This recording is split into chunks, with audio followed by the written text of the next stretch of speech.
Yan, almusal tayo. Guys, nananaid ako ngayon sa lamisa ko. Dahil na itatapo ko lang yung mga tira-tira dito. Ngayon, may mga tira-tira pa din dito. Ako yung magsasaid para maarmusal. Sayang. Yun. May hotdog dito. Kainin natin kasi sayang. Mahal-mahal ng hotdog ngayon. Diba? Nakain natin. Walang tira na nasasayang kagabi nga. Yung tira namin, binigay na namin doon sa kaibigan namin kasi sayang.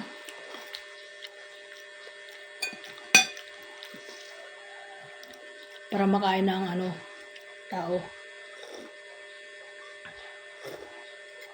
Ngayon tanghali, bumili ako ng tahong. At aanuin ko. Lulutuin ko muna, baka may umalis ako. Ayan, haluan ko ng talbos, diba? Sariwa-sariwa yung talbos, Sarap. Haluan ko po ng tahong yan. Paborito ng asawa ko yan. Malakas na naman siya kumain.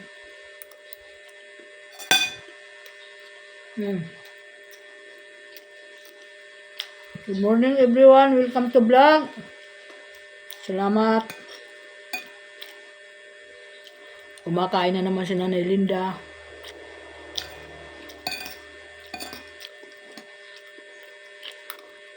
At inaantay ko yung anak ko. Hindi pagising, tulog pa.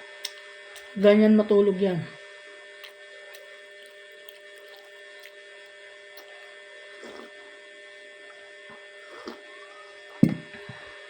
Medyo malamig nga lang yung kape, hindi na masyado mainit. Bagay, hindi ko rin naman maiinom yan kapag mainit. Hindi okay na yung malamig, at least nahihigop ko talaga ng marami. Pag mainit, paunti-unti lang. Hanggang sa lumamig din.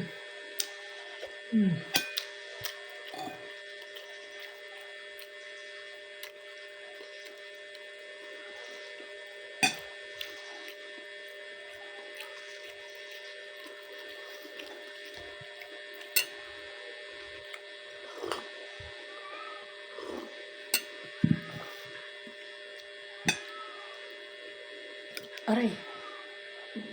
Matinik pala yung bangus, guys. Ayan, may tira ditong prito kalahati. Kainin ko na, sayang. Matinik yung kamay ko. Ako pa naman, konting tinik lang. Nasasaktan na ako. Sobrang sakit.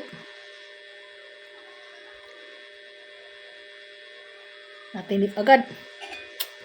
Kahit anong pag-iingat talaga. Nadidisgrasya talaga kahit papano.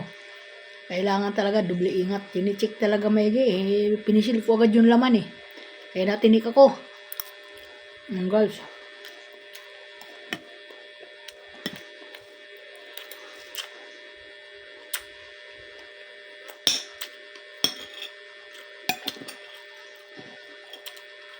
Yan ako di pa nag-aalmusal.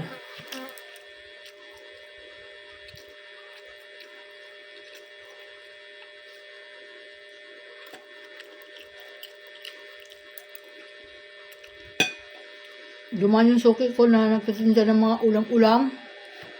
Bumili na ako ng talbos at saka yung tahong at saka yung halo-halong gulay para lulutuin ko na lang. Di na ako napupunta ng palengke para hindi ako nabibigatan. Ang bigat.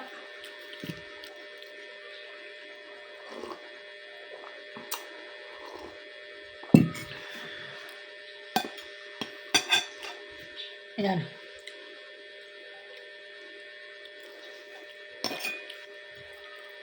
Naubos yung hotdog. Hindi kasi kami mahilig sa hotdog. Sabi nila masama daw sa kalusugan. Pero kung paminsan-minsan lang naman, pwede naman yun. Huwag lang araw-araw. Kasi pinsan kapag araw-araw, nagiging masama talaga yun pag araw-araw.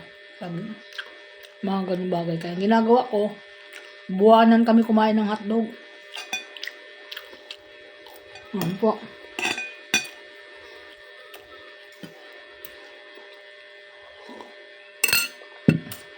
Minsan po sa isang buwan. Nakita ko na naman yung lulutuin kong gabi, mga guys. Sabi ng asawa ko, hindi ko na naluluto yung gabi. Wala pa akong panahon guys kasi pag ako kasi nagluluto ng gabi, perfecto ako. Gusto ko yung nakaredy ang halo. Bibilihan ko pa yan ng taba ng baboy. Yun po yung hinahalo ko. Taka kung anong mayroon ako dyan daing, hinahaluan ko po. Taka 3 gata na nyog, yun ang hinahalo ko. Para talagang magatang-magatang, lasan-lasa mo talaga yung gata ng laing. Ay yung binili ko pa naman laing, yung tinuyo na, binilad na po. Masip-sip po ng sabaw yan. Kaya yan po. Baka sa isang araw, maluto ko na yan. Hindi ko lang alam kung kailan po ako sisipagin.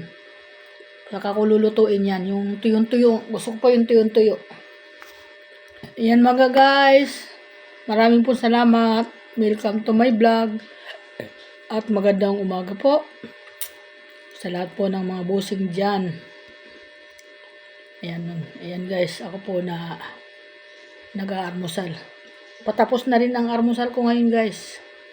O di tapos na ako. Ang gawin ko, nagsaing na po ako at hihimayin ko na lang po yung talbos at maghihiwa po ako ng rekado para iluluto ko na lang po yung tahong. Ano po ang gagawin ko ngayon? Okay, welcome to vlog. Maraming salamat. Bye-bye!